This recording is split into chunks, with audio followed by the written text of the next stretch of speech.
to check up on Larry, and he's sleeping right now.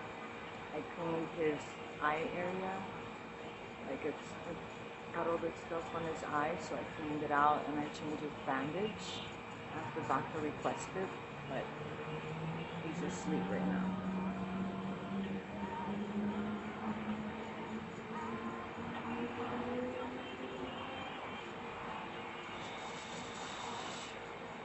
So I'm not gonna bother him. Um, I'm not gonna wake him up and bother him. But I know people had questions. Um, Everybody has to understand that it's a process and it takes time, and I'm doing the best that I can to get him the help that he needs. I know people have suggestions. Why isn't he in a shelter? He's not in a shelter because the shelter has mistreated him. And every time I bring up the shelter, he gets very upset. So I'm not going to do that to him. I'm not going to force him to do something he doesn't want to do. That's just not the way I do things. But as you can see, he's in there right now. It looks like it's going to rain. But like I said, I cleaned out his eye because it's infected.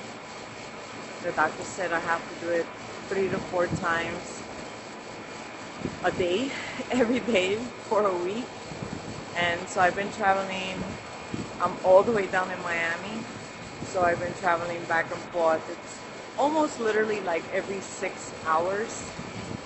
And so I'm exhausted. I'm not complaining, guys. I'm just saying I'm really exhausted. So today I woke up a little late because, of course, I need to rest. But, I'm not giving up. I'm just doing the best that I can to take care of him, in the best way that I know how, and following the doctor's orders.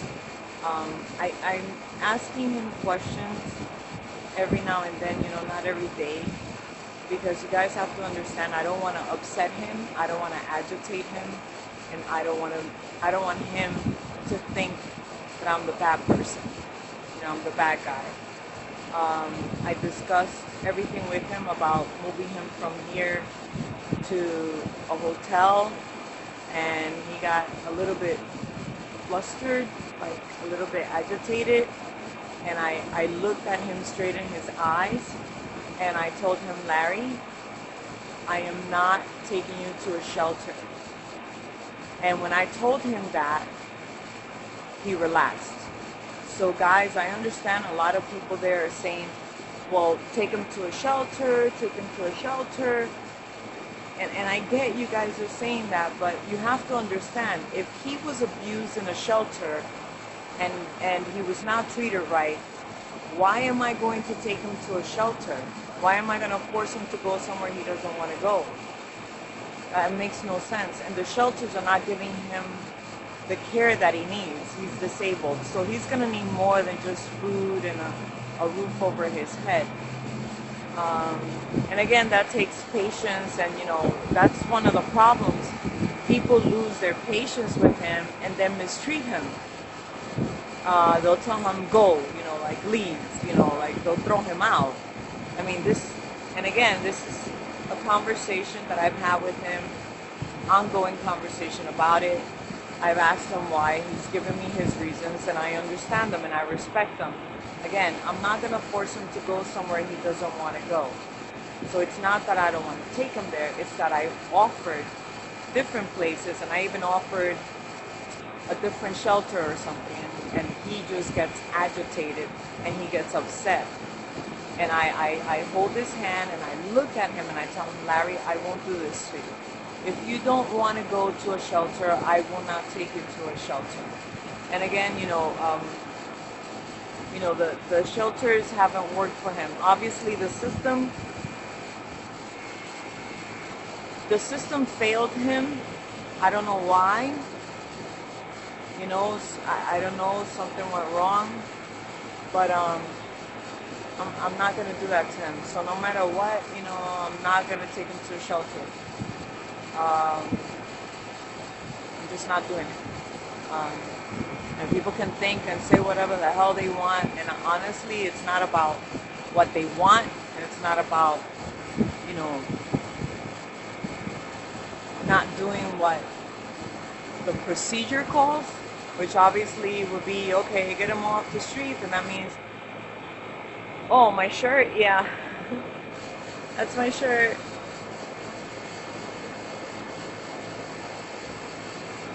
Proud, proud, Air Force mom, I raised a hero, yes. Air Force mom, I raised a hero. I know, I love my shirt too. I wear it, on special occasions, and I love my shirt. But anyway, it's not about procedure, guys. It's more, yes, our heroes in the military. We love you. Mom is representing. Mom is representing. Air Force mom. I raised a hero. That's my son Anthony. Love you, Anthony. But aw, thank you for the hearts. They're so sweet. Thank you for the hearts. But it's not about following procedure, guys. I could follow procedures all day long. If he doesn't want to go, he doesn't want to go, and it's not something that I'm gonna do. So um,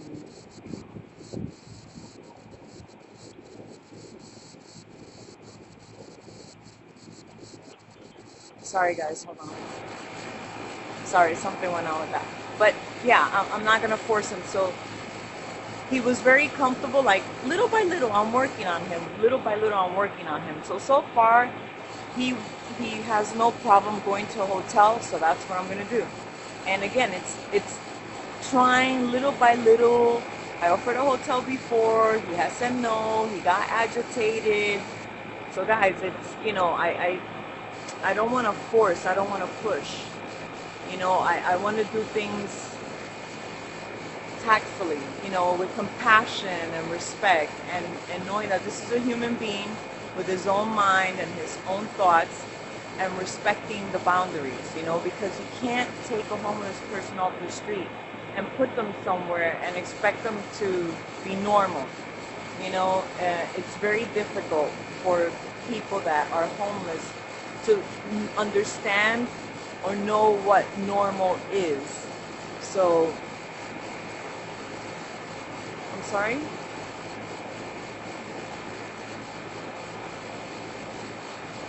Hold on.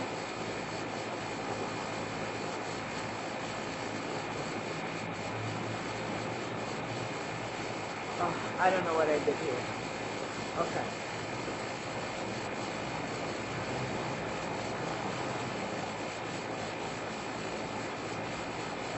I'm sorry. I'm trying to figure this live photo out.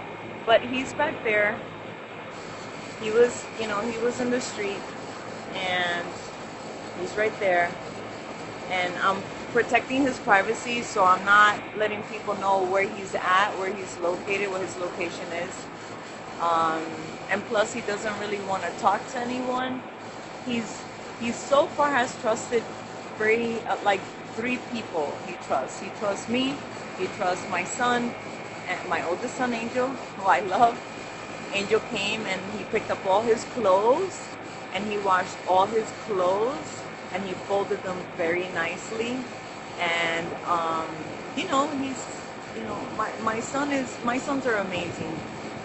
It takes a really special person to do this kind of thing, because it's very difficult. I mean, you can imagine if you're homeless and you do BP on yourself, you do number two on yourself, and my son is just so special. And Angel, if you're watching, I don't know if you are, but I love you. I'm so proud of you. I'm so honored to be your mother.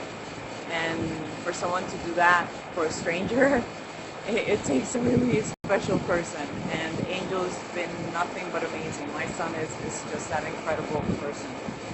And so, and he's actually, he looks for Angel. He's always asking for him, even though Angel comes almost every day to see him. you know, Definitely, if I'm not here, he's here, and then if not, Connie's here, and Sebastian. who's amazing. Sebastian, I love you for, you're the person that told me about this situation and you asked me for help and you asked if I could help this gentleman, and here I am doing the best that I can. And you know, like I said, society may have given up on him and people may have given up on him and his family may have given up on him, but on our end, we're not giving up on him. So we're going to do the best that we can to move this forward. And so far, again, guys, I don't know what's going on, but I'm going to ask a request. I'm going to post a telephone number. This telephone number belongs to the mayor's office. And I am asking you guys, everybody, to call the number that I'm going to post. And the lady's name is Jerry, and she's the person in charge of this program for the city of Fort Lauderdale. It's a homeless program for the city of Fort Lauderdale. Now, I've called the office, I've left her messages, and I know she's busy, and I know she's working hard at trying to get Larry permanent housing. I know that she is. So it's probably because she's busy, you know, and he's not the only case, guys. There are a lot of cases, okay? But if I post this number, I would love for you guys to call it, and I would love for you guys to just say, hi, if you want to give your name, this is so-and-so. I understand that Maddie has brought the case of Larry Scott, the homeless disabled man, to your office 3 weeks ago. And we just want to know if you have any updates as to permanent housing for him. Have you guys, where are you guys with this case? You know, if everybody calls and just ask, just, you know, inquire about his case and, you know, an update. By you guys calling, all of us calling, maybe that'll help them, you know, contact me and let me know what's going on. Because guys, I've called every other day. I've called one day, I called like 3 or 4 times. Actually, I think 5 or 6 times, you know, through the entire day. I don't want them to think I'm being a pain in the ass, but I don't take no for an answer, you know, and I'm not giving up, and I'm not going to sit back and just allow this to, like, more days and more weeks. And I understand we have a huge population of homelessness in the city, actually in the country, you know, not only Florida, not only Fort Lauderdale, Miami, but, and I understand that they're full, and I understand that they're doing the best that they can. But this is a homeless person, and he's not only homeless, he's disabled. So he needs to be in an assisted living facility. He can't be in a shelter. A shelter is not going to help him with his disability. So we can't put him there. Not only that, but they mistreated him there. So he's already shying away from that idea, refuses that idea. So it was kind of hard for me just to, you know, humor him with the idea of being in a hotel room. You know, and I told him, I said, Larry, you'll be in a hotel room, you know, you get to see TV, you listen to music, because he loves music. I mean, you know, I love music. I believe that music heals everything, and I believe music, you know, unites people, and I believe music is a great tool. It's wonderful. I mean, music has done a lot for me in my life, getting through things, and now for Larry. Right now, if I was to take you over there, you know, you could hear his radio. The radio I gave him, he has it on, and he has it on his favorite. He has it on his favorite radio station, so he's so happy with that radio. Sebastian's always telling me, you should see, it's like that. The radio, it's like music is giving him life, and I love that. I love that music is doing that for him. So I'm happy that he's happy. You know, it's just a little something, you know, and he feels like a human being, you know, and he feels he can identify with something. And what better way than music? And I tell him, and I talk to him about you guys, about all of you, and I talk to you about April, I talk to him about you, I talk to him about Susan, Mel, I talk to him about all you guys, because all you guys are amazing, and you know, every little bit that you do to share this story really helps a lot, because it's one step forward towards getting him off the street and into some assisted living facility. because that's where he needs to be. I don't know any human being um, that deserves to die on the street. He's going to be 65 years old. And it's like, what better way to get old and to enjoy the rest of the few years you have left and to be somewhere in a place that you can call home? Because home is what you make it. But Larry doesn't deserve to be on the streets. And with the disability that he has, he gets abused, he gets followed, he gets picked on. It's horrible. And I can't see that. I know you guys can't see that. And so I think Larry needs to be somewhere, assisted living facility, so that he gets help. He gets a nurse that comes in a few times a day or stays with him for a few hours and helps him through his things, changing his clothes, taking a bath or a shower. There are things that he can't do. I could tell that his hands are very shaky and it's very difficult for him to grab things. So his motor skills are not good. And of course, you guys already know if you've seen my videos. I have videos of him on YouTube. So there's more videos of him on YouTube. But if you notice on my YouTube videos or the videos I posted on Facebook, his speech is not good. So it's very difficult to understand him.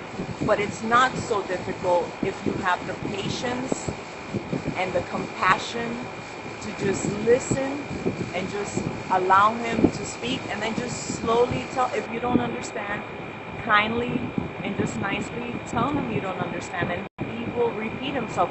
And you know what? I don't know. Maybe I have the gift.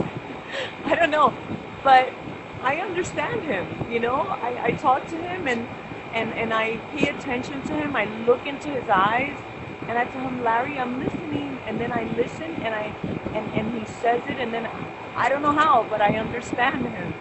And he's so happy. He gets really happy when I understand him, And it's sad, the other day, like when I was talking to him about his radio, he got a little choked up. And, I could hear him holding back the tears and talking to me about music.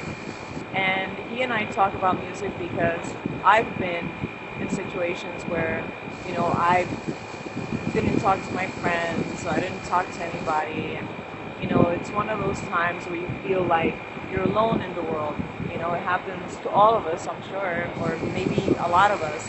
And, a lot of people judge me and they don't know. They have no concept or idea as to how I am as a person. They assume, and obviously they assume the worst, and it's okay. I'm a New Yorker, it's like, alrighty, what else? Throw it at me, bring it on, but nobody knows my heart, and nobody knows what I go through day in and day out. I don't do well with injustice, and I don't do well with bullies, and I just don't do well with any of those things. And though I can give you the shirt off my back, and I'll starve and give you my meal, because I want you to be okay, it doesn't mean that I'm weak. It means that I have a heart and I have compassion towards people, but I'm also a hard ass and I don't put up with anybody's shit. And it's that simple, the same way, I don't expect anybody to tolerate any shit from anybody else. There's a way to talk to people, and sometimes I'm a little, blunt about things, but I'm honest. And the one thing that you can depend on me is that I'm going to tell you like it is. I don't go behind your back. I'll tell you to your face. So I don't know if that's a good thing, a bad thing. I don't know. A lot of people think it's good, but I'm not perfect, guys. I'm not perfect. I'm not a saint. I'm not an angel.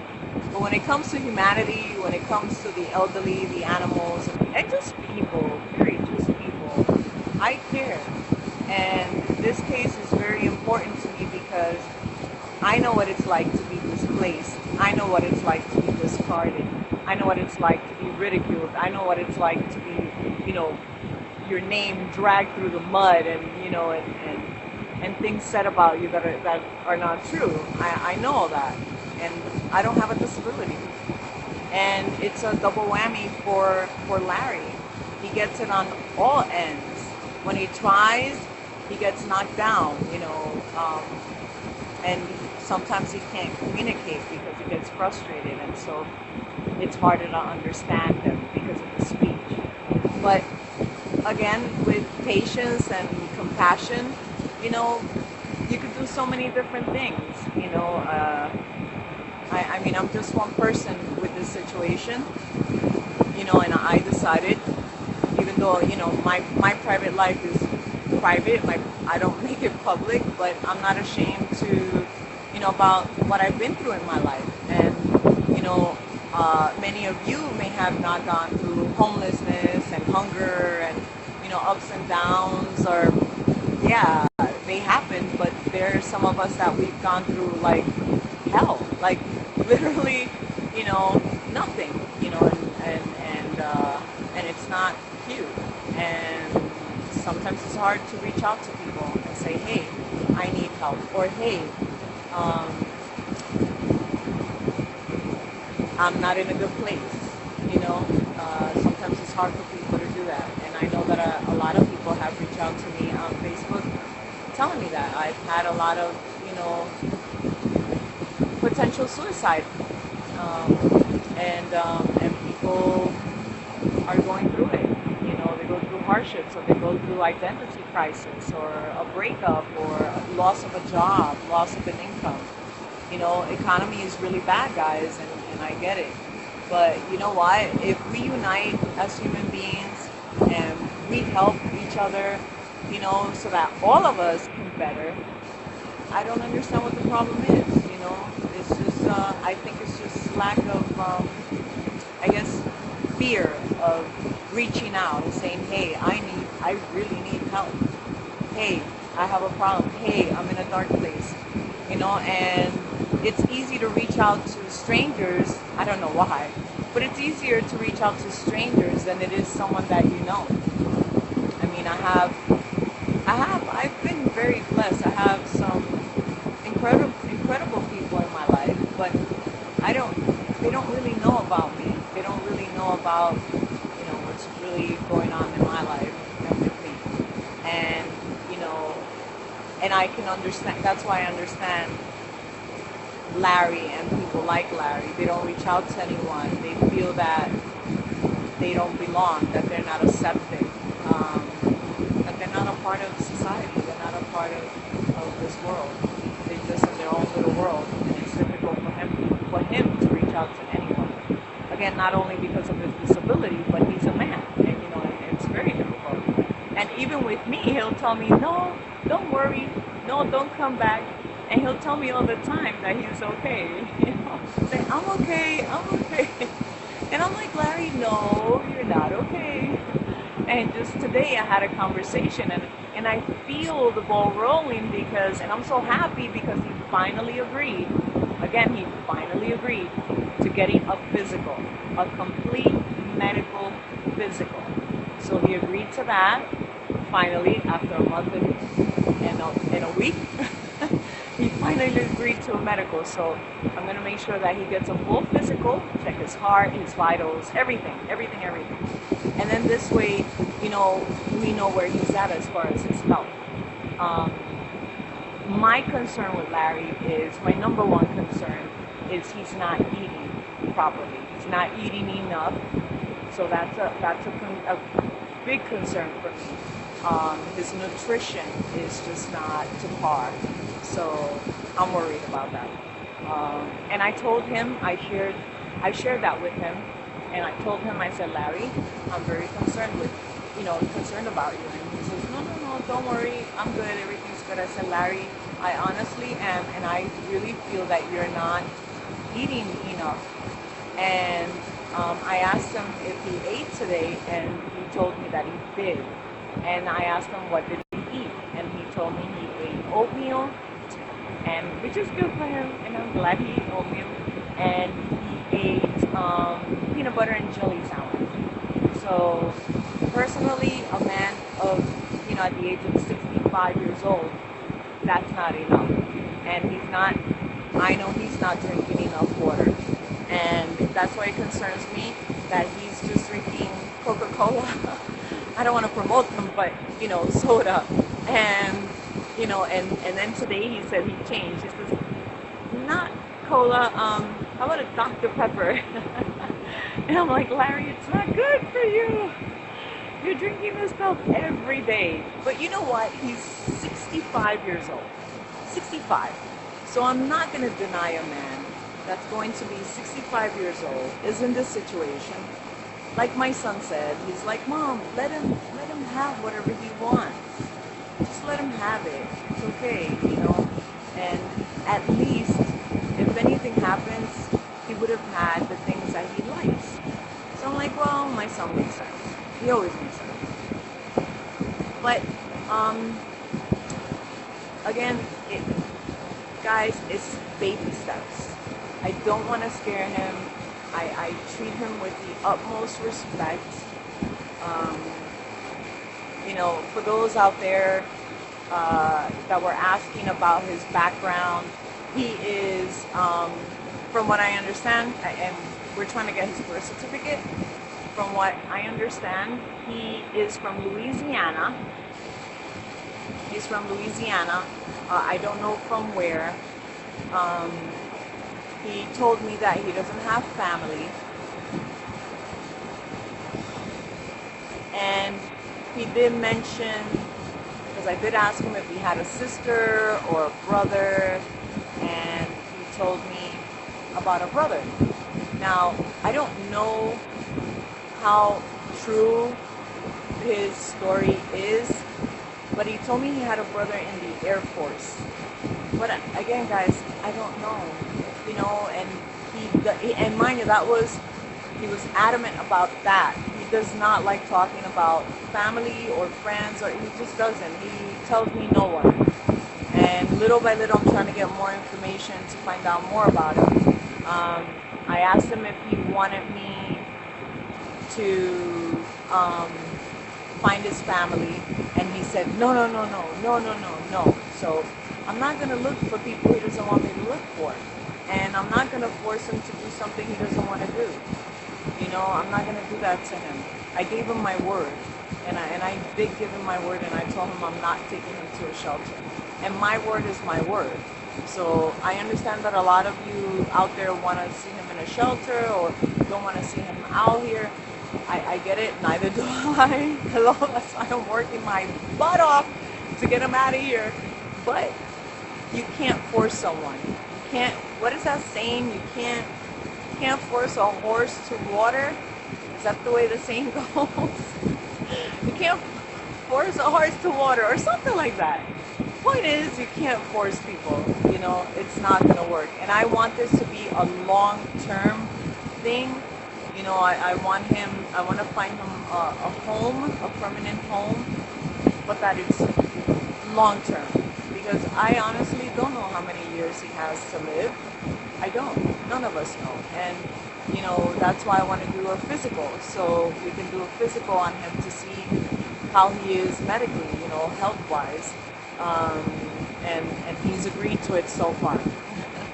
He's agreed to it before, and he's like, no, I don't want to go. And I didn't force him. I said, okay, no problem.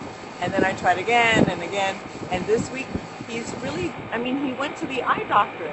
So that was like, I was like, yay! Yay, I want this one.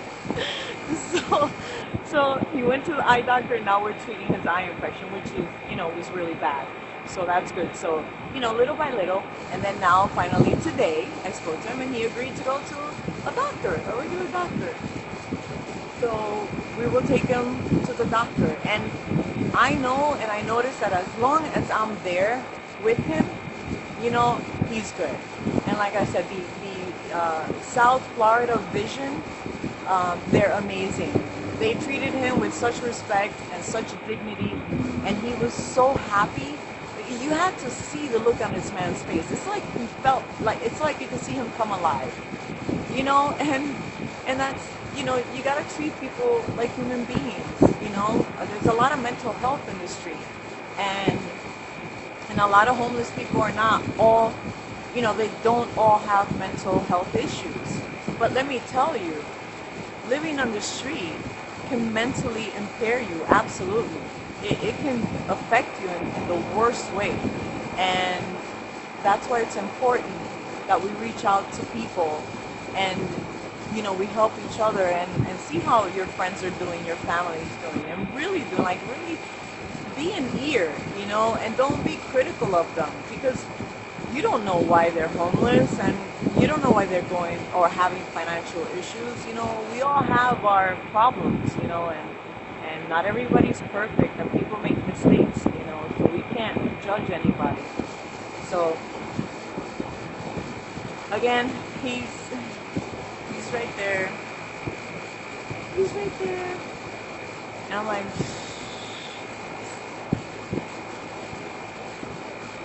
which is something I need to do. I need to get more sleep, because I got to come back in a few hours and then do the drops again. Because again, it's 4 drops, 4 times a day. So you guys do the math. It's 24 hours in a day at every 6 hours.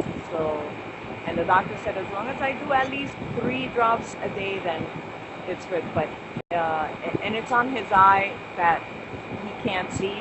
I found out last week through his eye doctor that eye is definitely permanently damaged. He cannot see from his left eye. His glasses should be here. His eyeglasses that I got him should be here next week. So he's really excited about that, and I'm so happy for him. And then a lot of you donated clothes, men's clothes, and shoes and belts. So a lot of that stuff, I've gone through and I'm organizing it and doing an inventory. And I pulled out some clothes for Larry, so when he does move, I can't wait. So this week, my goal, guys, this week for him is to get him into a hotel. So that's my goal for this week.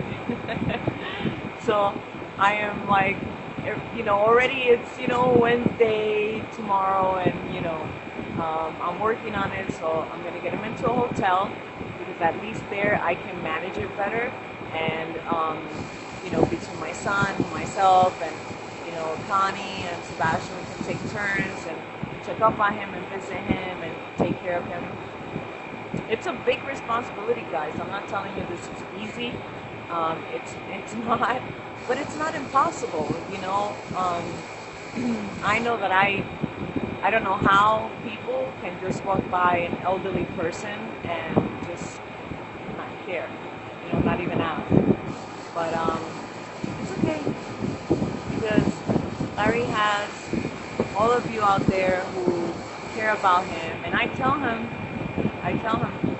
you guys care about him. I tell him that you guys ask for him and want to know how he's doing, and if he's gone into, a home yet, and things like that. And so it's a little like overwhelming for him, because I don't think this man even knows, or I don't know when was the last time anybody cared about Larry. Like, really cared about Larry. I don't know how anyone cannot care about another human being, because all of us can be in this situation. And I hope it never happens to any of you out there. And I hope that you guys appreciate everything you have, every little bit thing that you have, and everyone that's in your life. Because remember, nobody's perfect. Nobody's perfect. So we all make mistakes, but just find balance in your life. Do a little bit of everything. Don't forget to give back. Check out your neighborhood. Stick together. Watch each other. There's no reason for the hostility. Because again, ego, what does an ego do? Your ego is shit. It does nothing but bring problems. I have an ego. Oh yeah, I do. I gotta check that at the door. But again, it's because of things that I have been through in my life. Anybody have any questions? Yes, Rocco, that's the one. You can lead a horse to water, but you can't make him drink. That's the one. That's the one. I'm sorry I screwed that up. I'm sorry I screwed that up, but yes, that's the one, Rocco. Thank you so much for reminding me. Thank you, Peter. You're so sweet. Michael, yes. The phone number, Rosie, I'm gonna post the phone number. And you know what I want? What I want is to bombard. I want to bombard the mayor's office with phone calls. And please, guys, don't be mean, because I have to tell you something. In defense to the mayor of Fort Lauderdale, Jack Seiler, okay? Jack Seiler, when I called that man, he was in court. Well, when I texted him, he was in court, okay? And I'm bothering the mayor in court. Hey, but let me tell you something. That mayor immediately, he didn't hesitate. He's like, Maddie, what do you need? And I'm like, oh, I have a situation, and how are you, and what? And he's like, Maddie, I'm in court right now, but let me know what you need. I said, listen, I have this homeless disabled person. That Mayor Seiler, immediately said, look, I'm at court right now, but let me give you this person and call them right away, okay? And they'll take care of you. And let me tell you, I called that person and they said, okay, blah, blah, blah. And I said, listen, and they said, well, when can we see? Oh, I'm already on my way to you. I had Larry in the car. By the way, I got a ticket. I got a parking ticket because I parked. And by the time I took Larry inside and I came out, I had a ticket. But, I needed to help Larry, so, okay, I got a ticket. But anyway, whatever. But when I got there, I was met by 3 people, and, I started talking to them. It was a police officer that does the task force for homeless. And then there was Jerry, and Jerry's in charge of a homeless program for the city of Fort Lauderdale.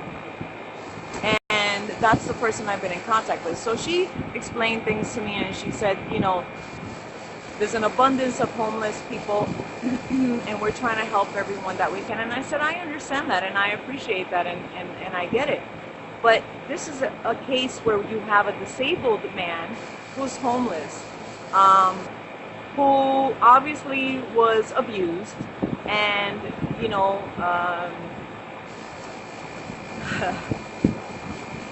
and I told her, I said, well, what are you guys gonna do? Because I need to know. If you can help, fine. If you can't, believe me, I'm gonna move forward with this, and I'm not stopping until I get him the help that he needs.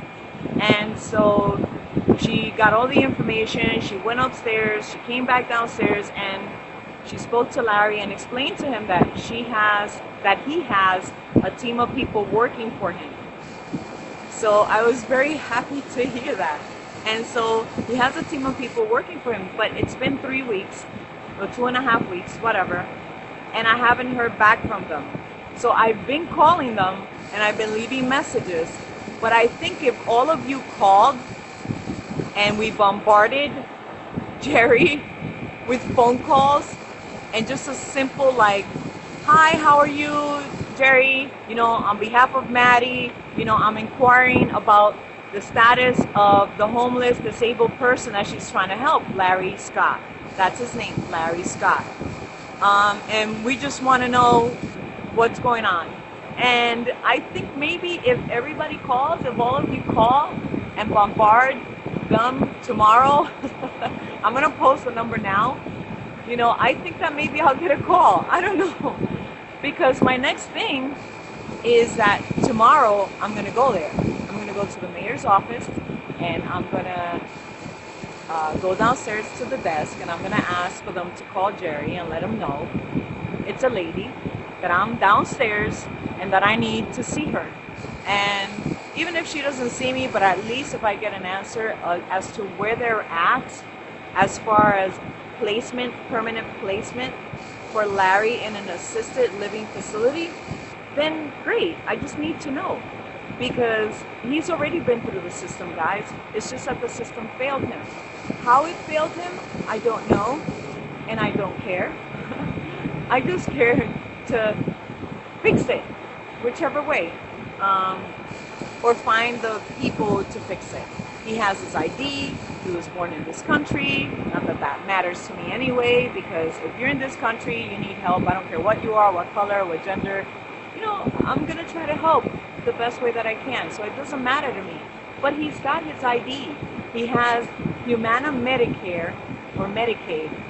I had to pay for his copay because I just don't understand, guys. And I'm not sure if I said this before in another video, but how is a homeless person supposed to pay for copay if they're homeless? How are they supposed to pay for it if they can't even afford to have a home, food, things like that? So he has some help, but I don't know what's going on, but the process is not, the system is not working for him. So we got to try to make it work. So if you guys hold on 1 second, I'm going to get the number right now. So I don't want to lose you, but I'm going to get the number, okay? So hold on. Let me see how I do this.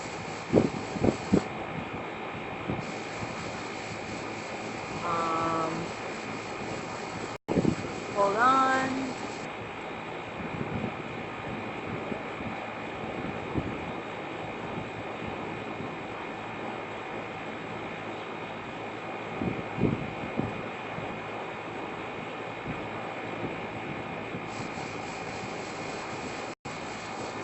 Hold on, guys. I'm getting the number right now.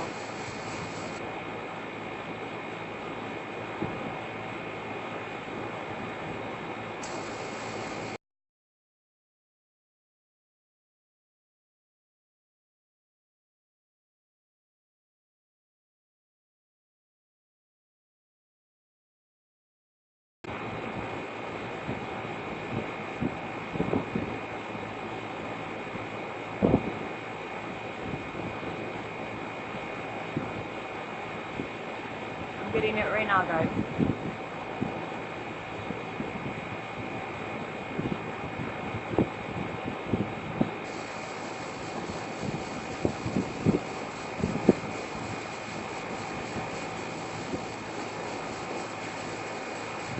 And I don't know if I'm spelling her name right. I don't know if it's with a G. But her name is Jerry Pryor, and she's at the mayor's office, Fort Lauderdale.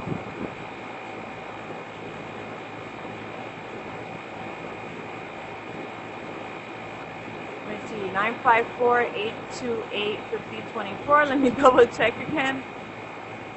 828-5021. Right.